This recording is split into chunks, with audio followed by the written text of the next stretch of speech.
Incarcerated dancehall star Vybz Kartel is reportedly in more trouble. The Constabulary Communication Network, CCN, is reporting back-to-back seizures of several contraband items from the cell occupied by Kartel. The reported contraband seizure came as investigators continue their probe into the shooting death of music producer Patrick Samuels. Mr. Samuels, alias Roach, was gunned down early Sunday morning on Mannings Hill Road.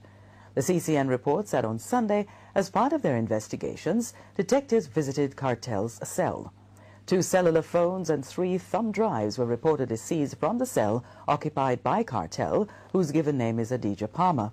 The cell of Garfield Vassell, otherwise called Zebra, was also searched. A SIM card and a piece of paper containing instructions purportedly written by a popular entertainer were reportedly seized. Investigators went back to the prison, and during further searches, a DVD player and an Apple iPod were taken from the cell of Kartel. Investigators say a DVD player was reportedly seized from the cell of Sean Campbell, alias Sean Storm. The CCN says the seized items are to be analyzed for eventual purposes as the police search for clues as they seek to find the perpetrators behind Samuels' murder. The police say while not targeting any individual or group, investigators continue to encounter issues with people in custody ordering murders, extortion, and witness intimidation.